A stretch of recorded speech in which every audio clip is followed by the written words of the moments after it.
ভারতের জনপ্রিয় সঙ্গীত শিল্পী এ.আর রহমান কেন ইসলাম ধর্ম গ্রহণ করেছিলেন? ইন্ডিয়ান এক্সপ্রেসের মতে এ.আর রহমানের জন্ম দিলীপ কুমার হিসেবে হলেও 1980 দশকের শেষের দিকে এই সঙ্গীত রচয়িতা ইসলাম ধর্ম গ্রহণ করেন এবং তার নাম পরিবর্তন করে রাখেন এ.আর রহমান। 2000 সালের টক শোতে এ.আর রহমান তার ইসলাম ধর্ম গ্রহণ সম্পর্কে খোলামেলা আলোচনা করেন, যেখানে তিনি বলেন একজন সুফি ছিলেন আর বাবার শেষ দিনগুলিতে তার চিকিৎসা করছিলেন যখন তিনি ক্যান্সারে আক্রান্ত ছিলেন।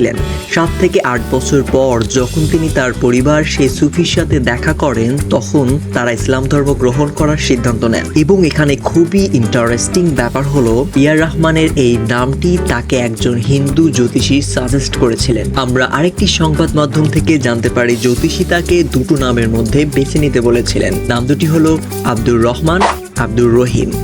সঙ্গীত শিল্পী এ.আর রহমান আব্দুর রহমান নামটি পছন্দ করে নেয়। এ.আর রহমানের ইসলামের যাত্রা সম্পর্কে আরও বিস্তারিত বর্ণনা পাওয়া যায় নাসরিন মুন্নী কবিরের লেখা AR Rahman the spirit of music বইটিতে। সেই বইটিতে তুলে ধরা হয়েছে যে তার মা হিন্দু ধর্ম অনুসরণ করার সময় এ.আর রহমান কিভাবে ইসলাম ধর্ম গ্রহণ করেছিলেন এবং তাদের বাড়িতে বিশেষ করে বিভিন্ন ধর্মের ছবি এবং প্রতীক ছিল যা অন্তর্ভুক্তির চেতনাকে প্রতিফলিত করে। সবার মনেই একটা প্রশ্ন, এই ইসলাম ধর্ম গ্রহণ করার ফলে তার কি কোনো সামাজিক চাপ সইতে হয়েছে? এমনই প্রশ্ন করা হয়েছিল এবং তার উত্তরে এ.আর রহমান বলেন, সঙ্গীতজ্ঞ হিসেবে তাদের পরিচয় সমাজে তাদের এক অনন্য অবস্থান প্রদান করেছে। আমাদের চারপাশের কেউই আসলে পরোয়া করতো না। সঙ্গীতজ্ঞ হিসেবে আমাদের সমাজে একটা নির্দিষ্ট স্বাধীনতা দিত।